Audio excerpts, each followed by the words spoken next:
Hello everyone, how are you all? I hope you all are fine and doing rock in your studies. So this side Purva Gaur and welcome to Therabet. So today we are gonna to start our new chapter and the name of the chapter is force and pressure. So we will do all most important question of this chapter. Okay, so without wasting our time, let's start with question number first. Okay, so question number first is saying that when a giving force is applied on a larger of a contact, the pressure exerted by it. इसका मतलब ये है कि अगर हम कोई भी force apply कर रहे हैं, ठीक है, किसी लार्ज एरिया पर, तो जो प्रेशर एक्सर्ट होगा वो कैसा होगा, इंक्रीज होगा, डिक्रीज होगा, या उसमें कोई चेंज ही नहीं होगा, या नन ऑफ दीज। तो इसको समझाने से पहले पहले मैं आपको कॉन्सेप्ट बता देती हूँ। जिन बच्चों को कॉन्सेप्ट पता है वेरी गुड, बट जिनको नहीं पता है वो एक बार ही कॉन्सेप्ट समझ लो, उसके बाद क्वेश्चन अटेम्प्ट करना। कॉन्सेप्ट ये कहता है कि जो हमारा प्रेशर होता है वो इन्वर्सली प्रोपोर्शनल होता है एरिया के। इन्वर्सली प्रोपोर्शनल मतलब क्या? इन्वर्सली प्रोपोर्शनल का मतलब ये है कि अगर हम लोग का एरिया ज़्यादा होगा तो जो प्रेशर होगा वो कम लगेगा। अगर हम लोगों का प्रे प्रेशर अगर कम लग रहा है एरिया ज़्यादा होने पर, ठीक है, तो अगर एरिया कम होगा तो प्रेशर क्या होगा, ज़्यादा लगेगा। ठीक है, मतलब अगर एक चीज़ कम हो रही है तो दूसरी चीज़ बढ़ रही है, अगर एक चीज़ बढ़ रही है तो दूसरी चीज़ कम हो रही है। ये होता है इन्वर्सली प्रोपोर्शनल का कंसेप्ट। ठीक है, तो यही कंसेप्ट है इसका। तो इस क्वेश्चन में भी यही कह रहा है कि when a giving force is applied on a larger area of contact, ठीक है, जब कोई भी फोर्स है वो लार्ज एरिया पर अप्लाई हो रहा है तो प्रेशर कैसा लगेगा। ऑफ कोर्स ही बात है, मैंने आपको अभी बताया, अगर एरिया ज़्यादा होगा तो प्रेशर कैसा लगेगा, प्रेशर कम लगेगा। ठीक है, तो pressure will decrease. Okay, now the question number 2 is the pressure exerted by liquid, यानी कि जो प्रेशर लिक्विड्स एक्सर्ट करते हैं डिक्रीजेज विद डेप्थ, यानी कि वो गहराई के साथ कम होता जाता है। Does not change with depth, यानी कि वो जब गहराई के साथ उसमें कोई चेंज ही नहीं आता है। Increases with depth, is different in different directions at it same depth, यानी कि वो अलग अलग डायरेक्शंस में या फिर वो डेप्थ के हिसाब से वो सेम रहता है। तो जो लिक्विड प्रेशर एक्सर्ट करते हैं वो डेप्थ के हिसाब से चेंज होता जाता है, यानी कि जितना, क्योंकि आप ये समझ लो कि जो प्रेशर लिक्विड एक्सर्ट कर रहे हैं वो डायरेक्टली प्रोपोर्शनल होता है डेप्थ के, यानी कि अगर ज़्यादा डेप्थ होगा तो प्रेशर भी ज़्यादा लगने वाला है। ठीक है, तो option C will be the correct one. Okay, now the question number 3 is a force can. Options are change the state of motion, change the shape of an object, change the direction of an motion of an object, या फिर direction या फिर motion जो भी है, ठीक है, या ऑल ऑफ दीज। तो आपने पढ़ा होगा कि जो एक फोर्स होता है, ठीक है, वो किसी भी मूविंग ऑब्जेक्ट को रोक सकता है, उसको मोशन में ला सकता है, उसकी डायरेक्शन को चेंज कर सकता है, उसके शेप को चेंज कर सकता है। ठीक है, तो इसका मतलब ये है कि force can do all of these. ठीक है, now the question number 4 is force क्या है। Force is what, only push on an object, only pull on an object, either push और पुल ऑन एन ऑब्जेक्ट, या none of these. तो आपको पता होना चाहिए फोर्स का मतलब क्या है, पुश एंड पुल, यानी कि या तो अगर फोर्स अप्लाई कर रहे हैं या तो हम वो फोर्स उसको पुल करके कर रहे हैं, ठीक है, पुश कर रहे हैं, तो इसमें से कोई भी हो सकता है, ना तो सिर्फ पुश ही होता है ना ही सिर्फ पुल ही होता है। So option C will be the correct answer. ठीक है, now the question number 5 is liquid exert pressure on the walls of the container, यानी कि कोई भी जैसे जो लिक्विड्स होते हैं वो भी प्रेशर एक्सर्ट करते हैं, दिखती सी बात है। ठीक है, तो वो कंटेनर की वॉल्स पर प्रेशर एक्सर्ट करते हैं कि नहीं करते हैं, ये पूछा है। अगर करते हैं तो यस, नहीं करते तो नो, या फिर कांट से। तो ऑफकोर्स ये बात है कि जो लिक्विड्स होते हैं वो वॉल्स की कंटेनर की वॉल्स पर प्रेशर एक्सर्ट करते हैं। ठीक है, okay, now the question number 6 is the pressure exerted by the air is known as, यानी कि जो प्रेशर एयर एक्सर्ट करती है उस प्रेशर को हम क्या बोलते हैं, air pressure, gas pressure, atmospheric pressure, none of these. तो जो प्रेशर एयर एक्सर्ट करती है उसको हम बोलते हैं atmospheric pressure. Okay, now the question number 7 is when a rubber sucker is pressed on a plane surface that it sticks to a surface because of. जो rubber sucker होता है वो किसी प्लेन सरफेस पर जब उसे प्रेस किया जाता है तो वहाँ पर वो स्टिक क्यों हो जाता है? What's the reason behind it? Your options are the pressure exerted by us, हमने प्रेशर एक्सर्ट किया इसलिए स्टिक हो गया है, या फिर the air sucked by the rubber, या फिर जो एयर है वो रबर ने सक्ड कर ली है, the pressure of atmosphere acting on it, या फिर जो एटमॉस्फेयर का जो प्रेशर है यानी कि जो एटमॉस्फेरिक प्रेशर है या फिर वो एक्ट कर रहा है उस पर, या नन ऑफ दिस। एक्ट करने का मतलब है कि वो लग रहा है उस पर, ठीक है। तो वो क्यों स्टिक हो जाता है प्लेन सरफेस पर? क्योंकि उस पर एटमॉस्फेरिक प्रेशर लग रहा है। Okay, now the question number 8 is the instrument used for measure atmospheric pressure is, यानी कि ऐसा कौन सा इंस्ट्रूमेंट है जिसकी हेल्प से हम एटमॉस्फेरिक प्रेशर को मेजर करते हैं? Mercury barometer, manometer, pressure meter, या नन ऑफ दीज। तो ये तो आपको पता होगा कि वो क्या होता है, वो होता है हम लोग का barometer. Now the question number 9 is the force exerted on a normal human being due to atmospheric pressure is, your options are 2 into 10 to the power 4 Newton, या फिर 2 into 10 to the power 5 Newton, 2 into 10 to the power 6 Newton। तो ये आप अगर आपको नहीं पता तो आप याद कर लीजिएगा, ठीक है। B is the correct answer. Now the question number 10 is the weight of air that every square centimeter of any surface carries is, हमें उस एयर का वेट बताना है जो कि एक स्क्वायर सेंटीमीटर कोई भी सरफेस कैरी करता है। Your options are 1 kg, 10 kg, 1 gram या 100 ग्राम। अगर ये भी नहीं पता आपको तो कोई बात नहीं, इसको आप याद कर लीजिएगा, ठीक है। Option A will be the correct answer. ये किसी भी फॉर्म में आ सकता है, ऐसा नहीं है कि ऐसे ही क्वेश्चन बन के आ जाएगा, किसी भी फॉर्म में आ सकता है क्वेश्चन, तो आपको थोड़ा सा इसके बारे में नॉलेज होना चाहिए। Now the question number 11 is when a bicycle tube is punctured then, यानी कि आपकी जो बाइसिकल होती है वो पंचर हो जाती है ना, तो क्या होता है? इट ब्रस्ट, वो ब्रस्ट हो जाती है। Air escapes very fast, air escapes slowly, या नन ऑफ दीज। तो उसमें क्या होता है कि एयर जो होती है वो धीरे धीरे करके वो वहाँ से निकल रही होती है, तो इसलिए वो पंचर हो जाती है, यही तो रीज़न होता है ना। Okay, question number 12 is we are not crushed under the weight of air because. अब देखो, आपने कभी ये सोचा है कि एटमॉस्फेरिक प्रेशर तो इतना ज़्यादा लगता है, हम लोग क्रस्ट क्यों नहीं हो जाते, है ना? आपने शायद ये क्वेश्चन आपके माइंड में कभी ना कभी तो आया होगा। तो इसके रीज़न का मतलब इसका जो रीज़न है इसके पीछे वो ये है कि हमारी जो बॉडी है ना, हमारी बॉडी के अंदर एक लिक्विड होता है जो कि आप सब लोग जानते हो, ठीक है, ब्लड। अब ये जो ब्लड होता है अंदर से, ब्लड प्रेशर है ना, वो भी तो हमारे एक्सर्ट कर रहा है, तो वो किसके इक्वल होता है? एटमॉस्फेरिक प्रेशर के इक्वल होता है, तो इसलिए वो नेगलेक्ट हो जाता है। इसलिए हमें एटमॉस्फेरिक प्रेशर इतना ज़्यादा होता है, इसलिए हम क्रस्ट नहीं होते हैं, ठीक है। तो उसी का रीज़न पूछा है कि air has no weight, air का कोई वेट ही नहीं होता, इसलिए हम क्रस्ट नहीं होते हैं। या फिर the pressure inside our bodies is equal to the atmospheric pressure, कि जो हमारी बॉडी के अंदर जो प्रेशर होता है वो एटमॉस्फेरिक प्रेशर के इक्वल होता है या फिर वो ज़्यादा होता है। तो option B will be the correct answer. Okay, now the question number 13 is the non contact forces. देखो, आपने दो फोर्सेस के बारे में पढ़ा हुआ है, तो कॉन्टैक्ट फोर्स, एक non contact force. Contact force मतलब क्या? जब हम कोई भी फोर्स लगता है बाय फिजिकल टचिंग, ठीक है। और नॉन कॉन्टैक्ट फोर्स क्या? हम किसी फोर्स को लगा रहे हैं by not touching it physically, ठीक है।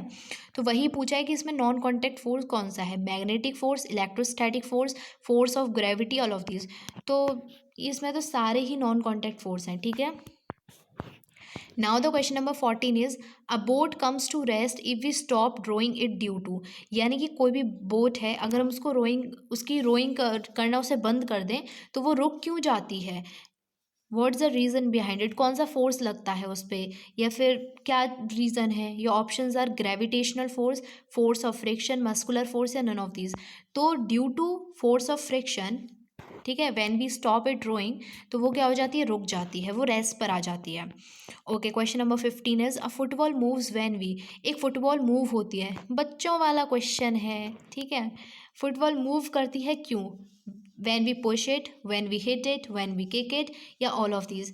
ऑफ कोर्स ये बात है, जब हमको किक करेंगे या हिट करेंगे या पुश करेंगे तो फुटबॉल क्या करेगी? मोशन करना स्टार्ट कर देगी।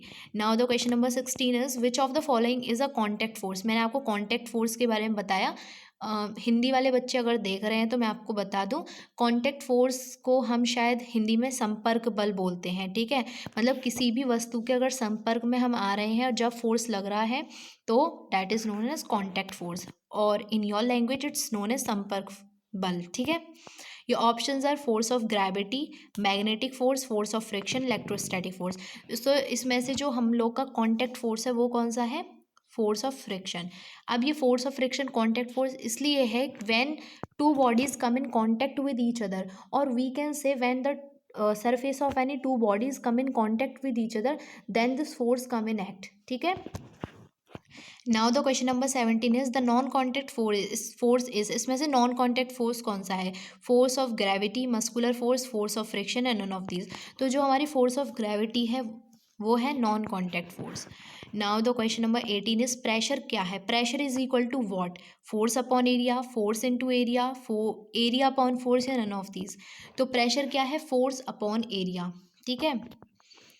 Now the question number 19 is knives, needles, saws are made sharp और pointed to.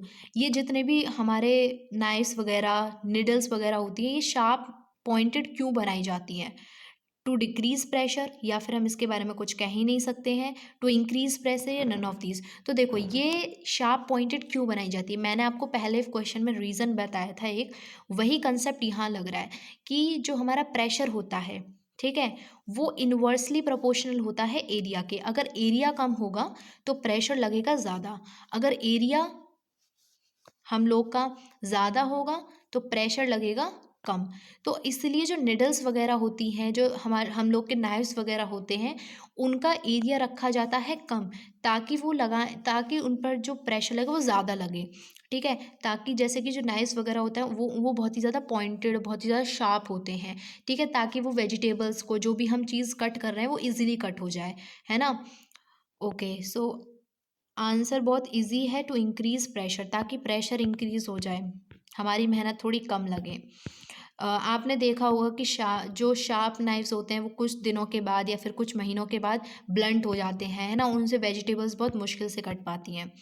Okay, question number 20 is the pressure with the height of a liquid column, यानी कि जो लिक्विड कॉलम होता है उसकी हाइट जैसे ही होती है, हाइट के हिसाब से जो प्रेशर होता है वो क्या हो जाता है? इंक्रीज हो जाता है, सेम रहता है, डिक्रीज हो जाता है, नन ऑफ दीज। तो with the height of liquid column जो प्रेशर होता है वो क्या हो जाता है? इंक्रीज हो जाता है। जस्ट वेट, या now the question number 21 is by decreasing the contact area the pressure, यानी कि कॉन्टैक्ट एरिया, कहने का मतलब ये है कि एरिया को कम करने पर जो प्रेशर होगा वो क्या होगा? डिक्रीज हो जाएगा, सेम रहेगा, इंक्रीज हो जाएगा, या कुछ नहीं होगा। तो मैंने आपको पहले ही बताया कि अगर एरिया को कम कर दिया जाएगा तो प्रेशर क्या होगा? ज़्यादा होगा, ठीक है, तो प्रेशर इंक्रीज हो जाएगा। Now the question number 22 is the unit of pressure is, pressure की यूनिट क्या होती है? न्यूटन होती है, न्यूटन पर मीटर होती है, न्यूटन पर मीटर, अरे यहाँ पर हम लोग का ऑप्शंस थोड़े सेम हो गए हैं, तो जो प्रेशर की यूनिट होती है वो न्यूटन पर मीटर्स होती है, ठीक है। Now the question number 23 is the instrument use to measure pressure of liquid is, एक ऐसा इंस्ट्रूमेंट जो कि प्रेशर को मेज़र कर लिक्विड प्रेशर को मेज़र करने के लिए यूज़ किया जाता है, वो कौन सा है? Barometer, manometer, pressure meter, none of these. तो वो कौन सा है हम लोग का? Just wait a minute, option A will be the correct one. Now the question number 24 is when we press the valve of dropper with its nozzle capped in water, air in the dropper is seen to escape in the form of bubbles. Once we release the pressure on the bulb, water gets filled in the dropper. The rise of water in the dropper is due to, देखो यहाँ पर concept आया है dropper वाला, और आपको पता होना चाहिए जितने भी हम लोग के कंसेप्ट होते हैं, ड्रॉपर वाला, रबर सकर वाला, ये किसके ऊपर काम करते हैं? इनकी जो एप्लीकेशन होती है ये होती है एटमॉस्फेरिक प्रेशर की, ठीक है। Okay, now the question number 25 is pushing a rock from a hill top is an example of, किसी पर हम पुश कर रहे हैं। अब भाई पुश कर रहे हैं तो ऑफकोर्स ही बात है वहाँ पर हमारे मसल्स वर्क कर रहे होंगे। इसका मतलब क्या? जब मसल्स वर्क कर रहे हैं हमारी बॉडी के, तो वहाँ पर कौन सा फोर्स लगेगा? मस्कुलर फोर्स लगेगा। Option A will be the correct one. Now the question number 26 is under which condition can a moving object charge, ओफो यहाँ चार्ज लिखा है, चेंज आएगा यहाँ, चेंज इज इट्स डायरेक्शन। किस कंडीशन में एक ऑब्जेक्ट अपनी डायरेक्शन को चेंज कर लेगा? बाय रिड्यूसिंग फ्रिक्शन, अगर हम फ्रिक्शन को कम कर देते हैं, ठीक है, तो वो ऑब्जेक्ट अपनी डायरेक्शन को चेंज कर देगा।